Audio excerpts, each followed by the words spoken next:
अंधारी सिंह दिनकर और निराला जी और ऐसे बहुत सारे भारत के कवि जिन्होंने हमेशा समाज को आईना दिखाने का काम किया, उसमें से रश्मिरथ मुझे बहुत ज़्यादा पसंद है, बहुत। और मैं यहाँ बैठे समस्त जो मेरे मित्रगण हैं, मैं उनसे निवेदन करूँगा कि आप रश्मिरथ जरूर पढ़ें।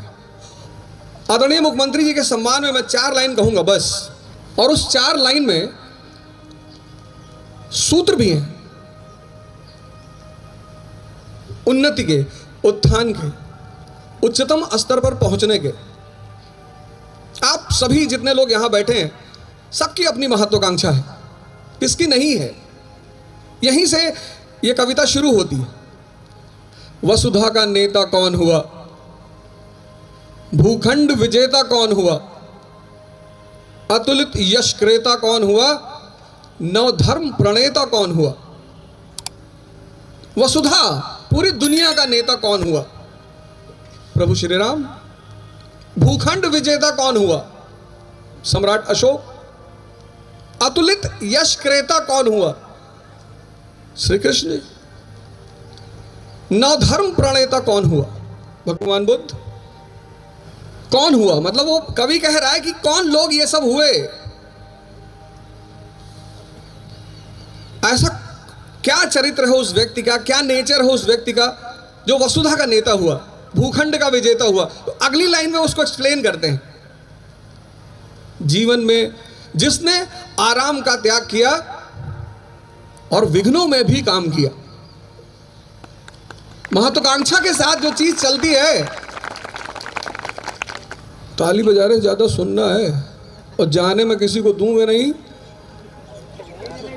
महत्वाकांक्षा के साथ जो चीज चलती है उसका नाम है विघ्न, संघर्ष, चुनौतियां, चैलेंज। विघ्नों में जिसने काम किया, क्या काम है विघ्न का, इसको अगली लाइन में समझा है कि जो चुनौती है, ये जो चैलेंज है, ये जो संघर्ष है, इसका रोल क्या है जीवन में। क्लास 12th के बाद जब मैं इलाहाबाद आया तो मैंने अपने पिताजी से कहा कि पिताजी इलाहाबाद भेज रहा हूं। तब इलाहाबाद था इसलिए इलाहाबाद बोल रहा हूं, अभी जब आज की बात करूंगा तो प्रयागराज बोलूंगा। तो उन्होंने मुझसे एक बड़ी अच्छी बात कही और उन्होंने ही मुझे प्रेरणा दी रश्मिरथ पढ़ने की।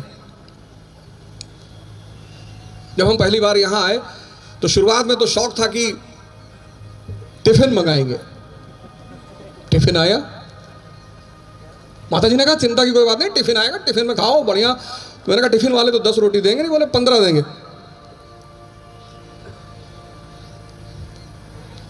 टिफिन आई पहले दिन। दाल में जब मैं दाल खोजने लगा तो दाल थी ही नहीं। 10 दिन टिफिन का खाना खाया, पीलिया का सौगात मिला, पीलिया हो गया, घर भागे। तो पिताजी ने कहा ऐसे थोड़ी, अब गए हो तो खुद से खाना बनाओ। विघ्नों में जिसने काम किया, विघ्न का काम क्या है, संघर्ष का काम क्या है। जीवन में विघ्न जब आता है, क्या आंसर है उसका, जीवन में विघ्न जब आता है सोते से हमें जगाता है। जगाने का काम है संघर्ष का, जगाने का काम है विघ्न का। आरंभिक जीवन के 15 वर्ष आप परिवार में रहे, घर में रहे, माँ बाप के साए में रहे, खूब मस्ती किया और माता जी ने लौकी की सब्जी बना के दी और आपने उठा के फेंक दिया कि रोज रोज लौकी खाएंगे, दिमाग खराब है। जीवन में विघ्न जब आता है सोते से हमें जगाता है। कैसे कैसे जगाता है, अगली लाइन है, मन को मरोड़ता है पल पल, तन को झकझोरता है पल पल। तो महत्वाकांक्षा की जो पहली सीढ़ी है वो है विघ्न, संघर्ष। इससे आप भाग ही नहीं सकते। जब भी मैंने क्लास लिया, जहां भी क्लास लिया पूरे भारत में, यहां तक कि मैं भारत से बाहर जब मैंने क्लास लिया तो मैंने ध्यान और योग से ही शुरुआत की। जो पहला पोस्ट आज के प्रोग्राम पे मैंने डाला, मैंने यही लिखा कि सृजन की सबसे बड़ी आवश्यकता है शक्ति। आप कुछ सृजन करना चाहते हैं, कुछ बनना चाहते हैं, समाज में अपना स्थान बनाना चाहते हैं, बिना शक्ति के आप कहते हैं सर हम तो गुटखा खा के बना लेंगे। बिना शक्ति के सृजन नहीं हो सकता, सिद्धांत है ये। शक्ति आएगी कहां से? कौन सी शक्ति? पूजनीय महाराज जी ने आपको पहला महायोग कराया, अद्भुत योग, अद्भुत मंडूकासन कराया आपको।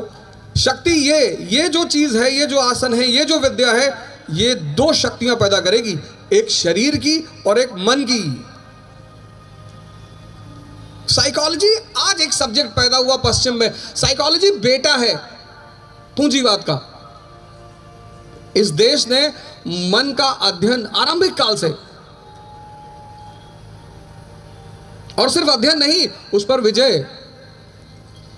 जीवन में विघ्न जब आता है, सोने से हमें जगाता है, मन को मरोड़ता है पल पल। देखो तैयारी कर रहे हो आईएएस की, मन को मरोड़ता है पल पल कि कहां पढ़ रहे हो। सबका थोड़ी होता है। मन बड़ा प्यारा इंस्ट्रूमेंट है शरीर के अंदर, कुछ भी तर्क दे देगा, कुछ भी। बहुत सारे लोगों ने वादा किया हम आएंगे, लेकिन शायद मन ने नहीं आने दिया। किसी साहब ने मुझसे कहा कि आप योग ध्यान वगैरह की बात करते हैं। मैंने कहा हाँ। क्या घोड़ा इतना दौड़ता है, उसका जीवन सिर्फ 20 वर्ष है, और अजगर सिर्फ सोता है, उसका जीवन 100 वर्ष है। मन, क्योंकि मन के तर्क बड़े प्यारे, बड़े विचित्र। बहुत लोगों ने सुबह 4 बजे का अलार्म लगाया होगा, और 4-5 पे मन ने कहा होगा कि कहां जाओगे? अच्छा जाओगे 5 मिनट और 8 बजे उनकी नींद खुली होगी। पश्चाताप करेंगे, अभी मैसेज भेजेंगे, सर माफी चाहते हैं सर गलती हो गई सर, पैर में बहुत दर्द हो रहा था सर।